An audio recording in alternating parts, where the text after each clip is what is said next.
BTechs are actual product, MTechs are byproduct and PhDs are waste product.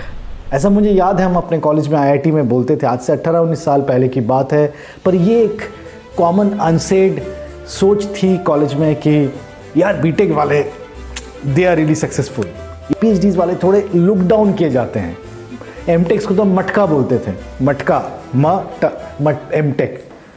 But ऐसा क्यों है? ये क्या ग्लोबल फिनोमेना है कि इंडिया में है? इसको समझने के लिए आपको एजुकेशन के पीछे पैराडाइम समझना पड़ेगा। दो पैराडाइम होते हैं, या तो आप सर्वाइवल को प्रोटेक्ट करने के लिए एजुकेशन को यूज़ कर रहे हो, यानी एजुकेशन के बाद आपको एक नौकरी चाहिए, सेटल होना है लाइफ में, या आप पैशनेटली एजुकेशन को परस्यू कर रहे हो, कुछ क्रिएट करना है, क्यूरियोसिटी को क्वेंच करना है, right? Indian education system is fully focused on survival. लोगों को बस नौकरी चाहिए, राइट?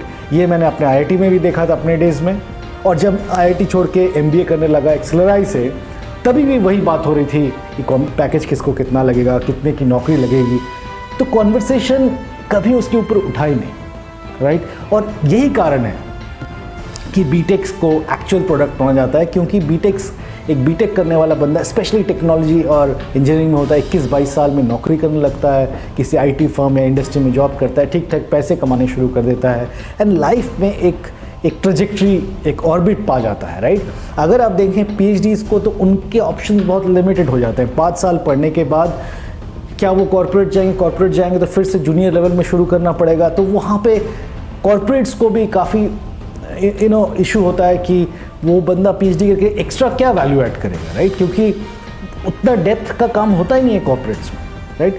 और यही कारण है कि बीटेक्स को ऊपर माना जाता है। पर क्या ये सही है? Absolutely not. ये इसलिए सही नहीं है क्योंकि एक होलिस्टिक इकोनॉमी में, एक वेल बैलेंस्ड इकोनॉमी में आपको बहुत स्ट्रॉन्ग R&D चाहिए ताकि आविष्कार हो, ताकि आप इनोवेट करें। इंडिया में इनोवेट नहीं होता है। बहुत रिसेंटली 2-3 साल से टेक्नोलॉजी के एरिया में हो रहा है, स्टार्टअप्स कर रहे हैं, बट इन जनरल अगर आप सारे इंडस्ट्रीज़ को देखें, steel, manufacturing, pharmacy, consumer goods, FMCG, we are not innovating, right? Body shopping हो रहा है, कॉस्ट लेवरेज पे गेम कर रहे हैं।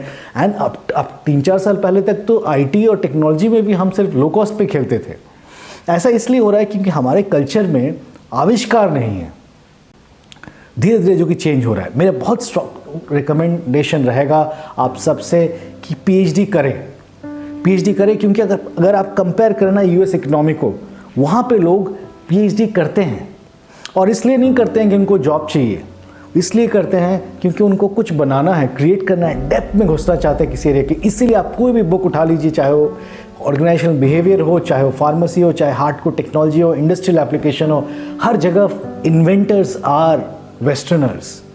ऐसा इसलिए है क्योंकि वो घुसते हैं, हमें भी चाहिए कि हम घुसें, राइट? इसीलिए मेरा बहुत स्ट्रॉन्ग रिक्वेस्ट हो रहेगा आप सबसे कि focus on getting into the depth of things, right? अगर आपका फाइनेंशियल सर्कमस्टांसेस सपोर्ट कर रहा है कि आप 4-5 साल पढ़ें तो जरूर PhD करें, राइट? पर उसमें 2 केवियट बोलूँगा।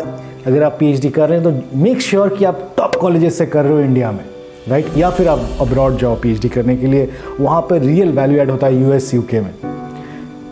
या फिर आप अगर टॉप कॉलेज में नहीं कर पा रहे हो तो मेक श्योर इंडिया से अगर करना है तो उन एरियाज़ में करो PhD जहाँ पे कुछ ना कुछ डायरेक्ट और इनडायरेक्ट इंडस्ट्रियल एप्लीकेशन हो। उसके बिना PhD will only make you very academic focused, which is okay.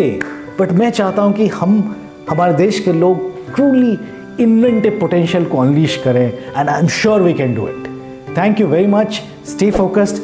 Channel को जरूर सब्सक्राइब करें। Take care, bye.